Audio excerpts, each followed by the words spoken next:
If Wen cakep sih. Event Wen. Ya Wen cakep. Tapi sabar. Deg-deg ser sih. Tapi kalau nggak ambil Wen sekarang bisa di-ban nanti di fase yang kedua kalau mau ambil ya sekarang. Iya, dan menurutku kan nanti jadi bisa junglernya ataupun apanya bisa disimpan terakhir gitu loh. Bisa disimpan tapi Wen Xavier. Wen Xavier. Bukan Yifom. Pilihannya pada Xavier mungkin karena ya dia bisa ngibrit juga. Dia ada bisa Mystic Field. Mystic Field-nya ada yes, dan juga dia bisa jaga posisinya kan paling jauh nih. Xavier kan bisa dari mana-mana ngasih nyumbang Bisa damage. nyenggol Patricksnya ya. Betul, kan Beatrix kan pasti main jarak dekat terus-terusan. Dan juga kalau misal kita melihat ada Yves itu bisa dikejar-kejar dengan si Julian. Diudak-udak. Dan Julian tentu tadi di tangan tim juga yang pada bermain. Sekarang memang lagi pusing juga ini Juliannya mau ditaruh mana. Karena se-fleksibel itu juga. Tapi sama halnya dengan Akai. Sama-sama ngebuka dari hero yang sangat fleksibel. Grok diambil oleh EVOS SG. Yes, Grok ini menempatkan 1,8 detik immobilize-nya lagi tadi ya, karena itu memberikan impact yang cukup signifikan, ditambah lagi positioning Groknya di area line of down tadi nggak bisa diragukan lagi. Ini harus mulai diperhatikan bagi RRQ Hoshi tentunya dengan adanya Grok kembali di sisi tangan EVOS SG. Masuk ke fase beginning selanjutnya, masih belum terlihat jungler, karena memang possibility Akai di area RRQ kemungkinan akan ada dia Roamer ataupun EXP. Bisa jadi dari EVOS coba untuk tutup ke arah Roamernya atau junglernya ya lagi Om. Jungler sih. Junglernya ya. Jungler ya, kalau EVOS mau nutup ke jungler karena kemungkinan besar R7 yang pakai Akai. Iya. Fanny. Itu bisa keluar. Kita belum lihat loh Iya, Fanny. Fanny-nya Albert Tetet. Tapi Uranus. Oke, Fanny akan keluar. Fanny Yuk. Fanny. Enak loh bisa ke Beatrixnya langsung. bisa ke Julian Bisa, langsung bisa juga. banget. Juliannya juga. Enak banget. Nggak ada lock pasti juga. Mhm. Soalnya udah ada Grok. Nggak mungkin ada. Ya, Kufra masih bisa sih. Oh iya betul. Soalnya ini Groknya kan bisa main XP. Bisa Iya. XP, flex Bisa main positioning semuanya ya ini ya, dua hero-nya EVOS. Kufra XP juga bisa. Bisa. Bisa kayak tadi itu ada kan. Cenil. Buat Iya. senggol-senggol ya, tipis-tipis ya. Buat di XP sendiri. Tapi kalau Kufra XP berarti mereka harus tajam damage-nya itu di jungle sama di mid. Kalau main seperti itu ya. Dan Masha. Man. Ngelihat kekuatan EVOS buat split push, Masha jadi satu hero yang patut buat di-ban sih. Oh ya, bicara soal split push ini belum ada hero split nih. Iya belum Tumben ada ya nih. dari dua-duanya ya. Belum terlihat. Sebentar, game 1 ada yang bisa split gak? Game 1 nggak ada sih yang split game 1. Lancelot jadi main straight. Forward tapi Fanny di ban Fanny di ban Bude Clara. Gak boleh ternyata ya. Aduh, mau lihat Albert pakai Fanny nih, mau terbang-terbang bareng Lemon. Dudunya terbang, mau Albert Lemon terbang berdua. Tapi ya tanpa adanya Fanny, tentu pilihan buat Albert juga masih banyak. Hero yang bisa mungkin bertahan juga, tapi Popheus ban. Yes, gak mau one-one-nya kena mungkin meskipun memang buat di zaman yang sekarang ya di sini Pophius juga bisa kalah dari one-one. Iya. Tapi kalau dengan di ban-nya Pophius kemungkinan Lancelot juga bisa dipakai di sini. Iya, hero licin yang bisa ke arah belakang, tambah hero-nya R7 juga bisa Akai sih. Ini bakal Akai kemana ya Om? Kalau udah ngeliat Kalau Akainya masuk jungle, Chow bisa dipakai sama R7. Oke. Kalau Akainya pakai R7, Lancelot bisa dipakai sama Albert, itu tergantung dari hero ini nih kayaknya nih, sebiji. Nih. Sebiji dari EVOS. Ya, yang mau disembunyiin yang mana nih? Hidden pick apa nih? Masih belum terlihat dari EVOS AZ. Detik sudah mulai Cecil. terlihat dan Cecilian. Oh, jungler Julian. Baik. Wise pick juga sih Nggak untuk late EXP game ya? challenge-nya. Enggak dong. Motor mana Cecilnya? XP. Cecil tengah, Julian Cecil tengah. DX. Julian XP. Dan XP. Ini Dropnya jungler Roamer. rahasia. Oh ya bisa. Bisa sih, possible. Nanti muncul apa tiba-tiba ucuk-ucuk kan Ini- belakang. Inilah meta sekarang gitu kan. Yang ngeliat aja pusing gitu. Apalagi coachnya di sana. Momen. Viel udah sakit kepala. Aduh ini apa lagi? Unpredictable ya. Yes benar. BRQ. Ini dua pick ini akan ngebuka segalanya sih. Udah mulai coba untuk discuss terlebih dahulu dari RRQ Hoshi. Mengingat ini penentuan. Lolita gak sih? Buat nahan Cecil plus Beatrix. Betul. Oh Chow satu. Coba Dan lagi. Kaja. Kaja. Wow. Selamat datang Bung Kaja. Ya baru dibahas kan siapa nih lagi yang bisa mirip-mirip ya dengan Iya. Franco. Kaja yang terlupakan muncul kali ini. Tapi ya dia harus bisa sustain ya. Jangan sampai waktu lagi mau nangkep terus tiba-tiba kena bad impact. Iya, itu bisa berabe sih. Dia tinggal manfaatkan potensial rumputan untuk nanti bisa kasih serangan kejutan dan positioning Divine Judgment-nya untuk mengunci hero dari EVOS SG yang pastinya hero-hero importantnya EVOS SG ya. Dan satu hero terakhir yang bisa dibilang nih dan pick EVOS, entah dari sisi Julianya nanti akan ditempatkan di mana, ini tergantung dengan pemilihan hero terakhir dari EVOS SG di game kita yang ketiga kali ini. Oke, last pick. Bakal masuk ke Lolita. Ya, Lolitanya malah di kanan ya. Oke, buat nangkis juga untuk crossbow of tank. Oke, berarti ini Akai jungle, dia bisa ngerusuh. Betul. Temennya bareng Pin pakai kaca. Dan bahkan menurutku di sini Akai bisa banget ya untuk langsung crossing di level yang pertama tantang di purple buff. Karena kan untuk di level awal hanya dengan mengandalkan chain atau sword itu gak bakal cukup. Buat Julianya bisa ngasih damage yang gede ke arah dari jungle, dan retry-nya juga kemungkinan besar banget bisa dimainkan oleh Akai atau diamankan oleh Akai. Iya, dimenangin dengan yang sekarang emblem lagi happening banget, Demon Slayer dan RRQ. Ini akan menjadi kesempatan mereka bertahan di upper bracket, dan juga EVOS akan berusaha sekuat tenaga pastinya untuk mendapatkan slot itu pula. Tapi tentu kolom komentar banjiri dukungan kalian untuk RRQ Nodia Indonesia di MSC 2022 babak playoff. Game ketiga, game penentuan.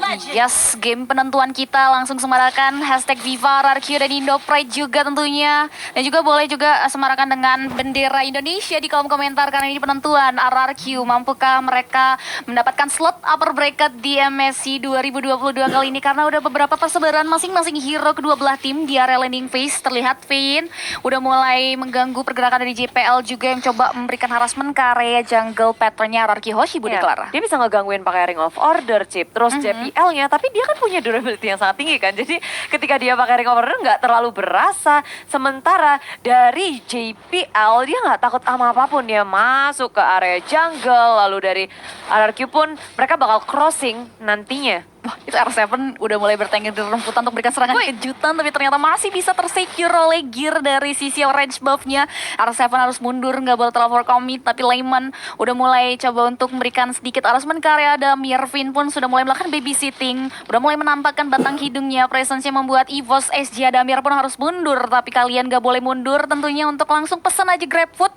Dengan menggunakan promo MSC X Grab akan ada diskon sampai di 20.000 dengan scan QR Code yang ada di bawah. Tambah pulsa juga, tapi JPL akhirnya dikejar-kejar, diudak-udak, dan dia harus recall sampai pulang dan membuat tentunya penjagaan terhadap mid lane, bottom lane-nya juga akan lengah. Sementara RQ Hoshi dari R7 berhadapan dengan Nick di arah top lane. Ini akan menjadi pertempuran yang dua-duanya punya kesempatan untuk outplay satu sama lain. R7 kalau misalnya Nick-nya dekat-dekat turret, dia bisa nge-Way of Dragon langsung sih. Cuma durability dari Grok kan besar. Betul. Agak sedikit sulit untuk eksekusi. Paling ya pukul-pukulan manja aja. Benar sekali tentunya. Jadi sama-sama coba untuk mainin aman terlebih dahulu. Ini Lemon Boss, ada JPL sama Adamir dari bottom lane. Tapi Lemon udah ngedapetin level 3-nya, saat lagi akan ngedapetin level 4. Sementara pemain dari RQC lainnya mendapatkan turtle yang pertama. Tapi ada fun fact-nya nih teman-teman, di mana tahun 2020 Lemon itu sempat jadi top global 4-1-1. Jadi udah nggak diragukan lagi sih ini one-one-nya Lemon di game kita yang ketiga. Iya, apalagi one-one sekarang kan lebih enak kan dibanding zaman dulu. Yes, lebih gampang buat pecahin weakness point. Jadi ya 2020 tuh 4 weakness point-nya. Ya, sekarang cuma 3. 3, berkurang 1. Dan dari Lemon sendiri di area bottom lane, dia masih bisa survive, bertahan. Sementara Sayla sudah membuka backfist-nya. Albert membuka dengan heavy spin, yang menguji pergerakan dari Sayla dan juga gear. Tapi damage dari RQC akhirnya masuk penuh ke arah Sayla. Flicker tak bisa menyelamatkan dirinya. Sementara Divine Judgment karena ada yang disusulkan Albert memberikan damage yang besar. One charge dari Nick membuat RQC sedikit porak-porak, tapi Downing Light mengeksekusi Adam di belakang. R7 sebagai bayarannya begitu banyak pertukaran parahan darah di arah river. 2-1. Dari mana RRQ Hoshi juga nggak mau terlalu overcommit, dia coba untuk reset mundur lagi. Dan kita bisa lihat juga di mana Turtle yang tersecure oleh RRQ Hoshi membuat RRQ Hoshi berhasil mendapatkan advantage ya Mawa. Ya, sini pertukaran yang mungkin memang 2-1, tapi Dua-dua sih. Dua-dua ya, tapi Dua-dua. dari sisi goalnya masih tetap lah buat RRQ Hoshi, mereka leading juga. Dan kalian bisa lihat sendiri untuk talentnya sendiri sekarang, di mana weakness finder dipakai oleh Lemon. Tapi heavy spin dikeluarkan Adamir menjadi sasaran utama bagi pemain Arkeosi. Semuanya bergerak area bottom lane dan akan semakin sulit untuk Adamir farming 2 kali tumbang. Hidup dia akan sengsara di game ketiga untuk early gamenya. Untuk early, benar ya. Untuk Karena early. 2 kali ke pick off juga. Dari talentnya bahkan berbeda ya. Kalau kita lihat tadi ada Beginner's Finder, ada Effect Slow. Sedangkan dari Adamir sendiri dia punya tambahan 15% nanti. Yes. Untuk equip Dimension dia sendiri.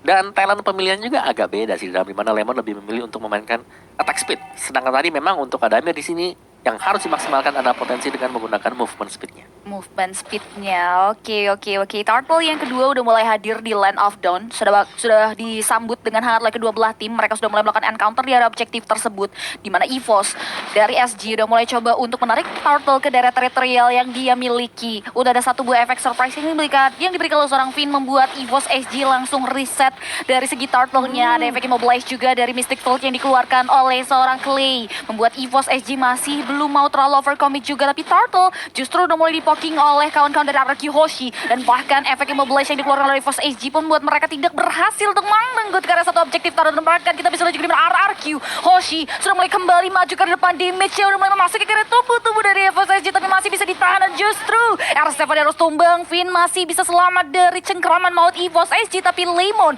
terlihat memanfaatkan keadaan untuk langsung melakukan plating terhadap turret yang ada di area bawah, Budi Clara.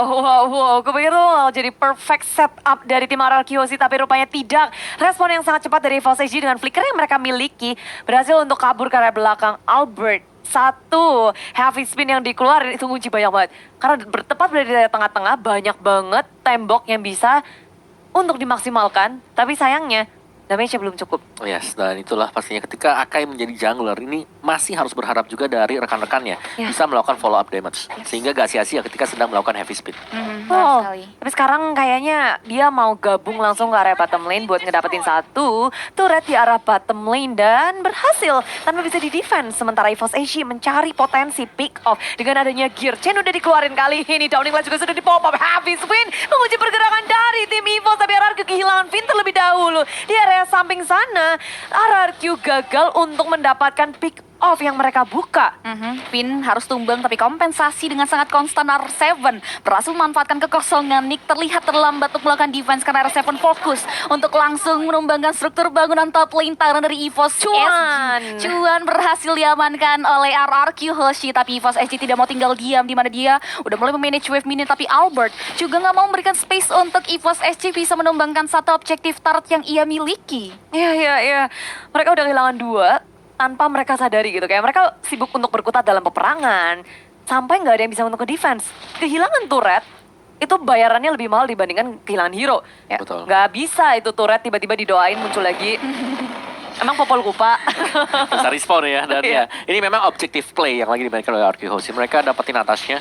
Wow, dan bahkan Divine Judgment-nya pun make a play di mana satu hero berhasil ditarik tapi masih belum bisa dimanfaatkan. Namun Dwarf Dragon sudah dibuka begitu saja oleh Seven. Albert pun langsung menjepit karya satu hero, tapi masih belum ada follow damage yang signifikan membuat RRQ Hoshi masih belum bisa menumbangkan korban jiwa dari EVOS SG di peperangan yang terjadi di menit kita yang ke-7, Bude Clara. Yes, itu perfect setup dari RRQ Hoshi. Heavy spin segala macam dikeluarkan, tapi lagi dan lagi belum bisa untuk menutup, nggak bisa eksekusi dengan setup yang ada. Tapi menurutku itu eksekusi nggak perlu di setup juga, nggak perlu di clearing juga nggak apa-apa, karena di RRQ sih mereka berfokus kepada hal lain, nge-push laningnya. Sementara dari EVOS mereka mencoba untuk melawan pergerakan, bergerak ke area top lane. Tapi R7 yang menjadi sasaran mereka belum connect, tapi ada chain yang masuk ke dalam diri R7. Dominant Blast di setup, mengunci pergerakan dari R7. Pergerakan dari R7 pun akhirnya dikunci lagi oleh chain milik Gear. 3 member ngegerebek area top lane. Ter-airborne, udah nggak bisa lagi menahan dealing damage, membuat dia harus tumbang. Disul dengan ada satu objektif turret yang hilang, bawah. Ya sini niat banget sebenarnya sih kalau kita lihat kalkulasi dari EVOS SG, dan mereka berani untuk naik ke atas karena mereka sekalian mereka harus mencabut satu buah turret yang ada di atas. Bayarannya tengok Om di area bottom lane GP. RQ Hoshi ngedapetin satu turret tambahan lagi. Tier yang kedua berhasil dirontokin. Yes. Dan juga ada Corrosion Sight bersama dengan Demon Hunter Sword untuk Lemon. Sedangkan tandeman dia pasti ada Adamir yang baru saja dia punya BOD sih, masih belum ada lagi Hunter Strike-nya. Mungkin sedang menuju ke sana, jadi biar ada penetration, dan itu dia Dan Hunter Strike sudah diamankan oleh Adamir, damage-nya bakal jauh lebih sakit lagi. Sekarang dari sisi goldnya nggak jauh beda. Divine Judgment-nya surprise attack yang diberikan oleh Araki Hoshi bisa langsung menembangkan karya seorang Sayla di area mid lane dan masih mau lebih. Finn tergenci dengan ada satu power charge, langsung di follow dengan Power of Nature juga membuat Finn pun langsung tumbang di tangan anak-anak EVOS SG. Flicker udah digunakan untuk nge-setup ke arah Sayla. Sementara itu kayak dia mau buka map pun bahayanya gede banget. Dia begitu tipis tapi maju ke area depan. Gear udah kabur, Downing Light dikeluarkan, Lemon mengejar. Weakness point-nya belum pecah. Satu lagi tanpa weakness point pun dari R7 menutup Gear di area jungle. Sudah disambut di arah kiri, kanan. Gak ada tempat lagi untuk kabur dari Gear. Benar sekali, dan bahkan Turtle sudah berubah menjadi Lord. Lord pun tanpa buang-buang waktu Araki Hoshi langsung poking. Gak adanya observasi terhadap objektif Lord tersebut buat EVOS SG harus kehilangan potensi steal terhadap Lord yang ada di area Land of Dawn. Downing Light dikeluarin dan ketika Lord sudah di tangan Araki Hoshi, mereka tinggal mengontrol saja ketiga lane-nya dari tim EVOS. Perlahan tapi pasti alon-alon asal kelakon. Nge-push dari segala sisi. Area bawahnya udah terpush, di area atas berusaha untuk diakuisisi oleh EVOS. Mereka nggak mau harus pusing dengan tiga-tiganya. At least bisa fokus seperti di tengah ini. Tapi Finn dengan konsil yang dikeluarkan diseruduk dengan wall shot milik Nick. Tapi Finn berhasil menseret JPL ke area depan. Heavy spin disusul. Satu setup yang manis dari Araki Hoshi menyusul ke area belakang dengan adanya crossbow of tank. Sailanya tumbang. Araki Hoshi berhasil ngedapetin 2 tapi Lemon harus tumbang di tangan tim EVOS. Distraksi yang diberikan seorang Finn pun membuahkan hasil yang manis walaupun Lemon harus tewas di tangan EVOS SG nih Omawa. Ya, sini masih pertukaran yang cukup berimbang tapi pastinya dengan keunggulan objektif yang diamankan oleh Araki Hoshi. Tapi kita kembali lagi ke mode reset sebenarnya ya. Dimana Araki Hoshi meskipun mereka agak sedikit memenangkan duelnya, mereka nggak bisa lagi untuk meneruskan fight-nya karena ya mereka harus kehilangan damage mereka. Itu si Lemon tadi. Ya, apalagi yang kekunci tadi juga JPL-nya kan, bukan core-nya, bukan damage dealer-nya. Karena Adamir sama Gear positioning-nya nggak bisa untuk ditangkap oleh tim RRQ. Betul. Menjaga karena lini belakang banget, dan untungnya itu juga ada crossbow attack untuk mengunci Sayla. Selanjutnya, ini tinggal gimana RRQ sih nggak lepas untuk memberikan pressure dengan adanya Finn Kaja. Dia bisa nge-setup, Flicker juga udah on. Bisa banget nih, cari satu lini belakang dari EVOS SG. Benar sekali, dan ini yang harus dibentuk tentunya momentum yang akan terjadi dari Finn sendiri menggunakan Divine Judgment-nya. Di sini kita bisa lihat juga di mana Finn pun sudah mulai menelusuri rumputan yang ada di area depan. Begitupun juga dengan Gear yang coba untuk meng-clearing wave mini namun disambut hangat dengan daya damage yang diberikan oleh Albert.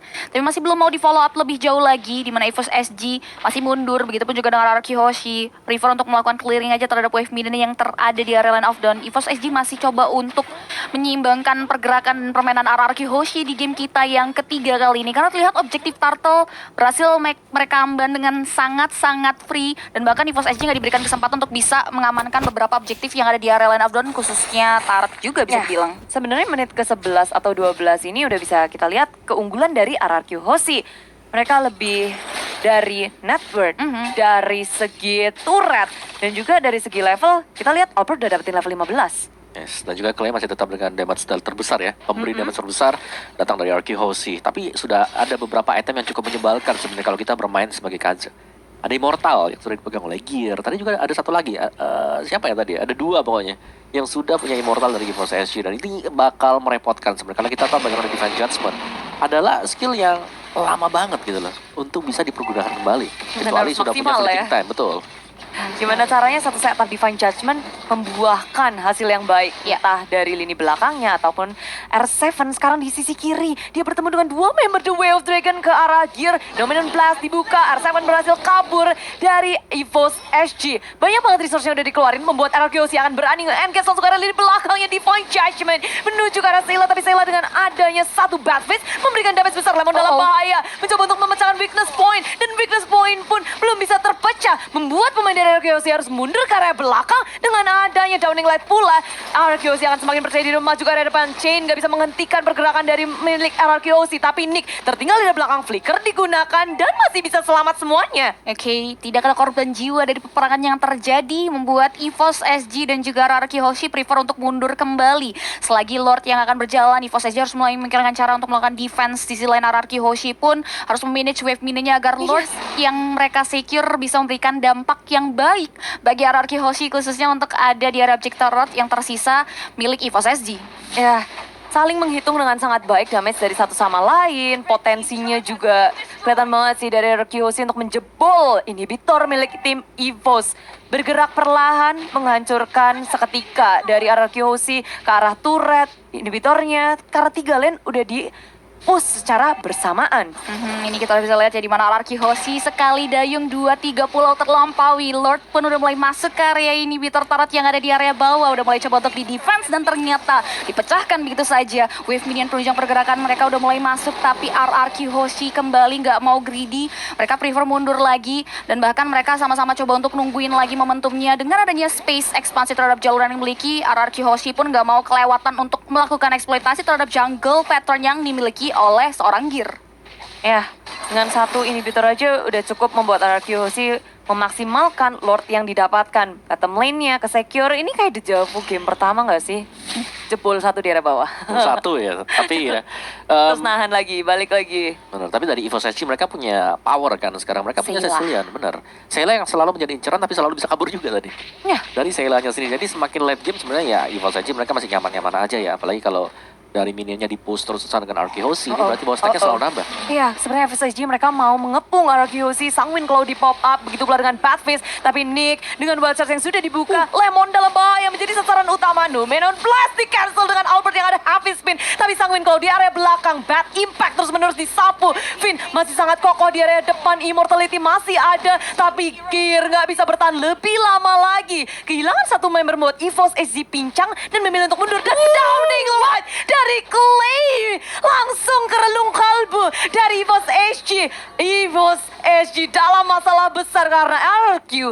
Mereka akan langsung nge-push juga, mengontrol landingnya lagi dan mengakuisisi Lord dengan mudah. Wah itu on point banget dong ini like-nya wah. Ya, situ hilang 2 juga sih dari EVOS SG, di mana mereka harus kehilangan gear. Emang gear di sini kan ya, retribution ya. Iya. Ini otomatis akan menjadi Lord Mahal. auto ya buat RRQ Free Hoshi. lagi sih. Ya, ini free Lord banget. Free Lord banget untuk RRQ Hoshi dan EVOS SG. Mampukah mereka untuk langsung bisa mempertahankan high grounds yang mereka miliki? Mengingat ini Lord di menit 16. Lord ter-evolve yang akan masuk ke area base turret mereka. Mereka harus sebisa mungkin mempersiapkan high ground defense terhadap base turretnya. Di sisi lain kita bisa lihat juga di mana dari Albertnya pun coba untuk buying time terlebih dahulu, memanage wave minion yang nantinya akan masuk ke area base turret dari EVOS SG. Mereka nggak mau buang-buang waktu tentunya. Di area bottom lane pun R7 sudah mulai clearing wave minion yang ia miliki, begitupun juga dengan Albert yang di area top lane, karena memang satu objektif turret lagi dari EVOS SG masih cukup bisa berdiri dengan kokoh di area sana, Budi Clara. Yes, tapi maju ke area depan, Albert membuka dan memicu peperangan kayaknya karena EVOS SG mereka berada dalam defense mode dengan adanya satu downing light menyapu bersih EVOS SG. Damage yang sangat besar dengan heavy spin mengunci 2 member dari EVOS SG, RRQ Hoshi. Mereka akan mengeksekusi langsung menuju ke lini belakang. Gear dalam bahaya, begitu pula dengan JPL yang harus tumbang 3 lawan 5. RRQ Hoshi masih sangat kokoh di area belakang sana. The Wave Dragon mengunci Sayla, tapi Sayla masih bisa bertahan. Sementara base dari EVOS SG akan menjadi sasaran bagi RRQ Hoshi, dan inilah dia kemenangan untuk RRQ Hoshi dan menetapkan diri di upper bracket. Wordplay game RRQ Hoshi tentunya ya, finally berhasil memenangkan pertandingannya dan bahkan terlihat sangat konsisten untuk memegang kendali pertandingan yang ada di area Land of Dawn dan sebisa mungkin nggak memberikan celah bagi EVOS SG. Luar biasa. Lemon tersenyum.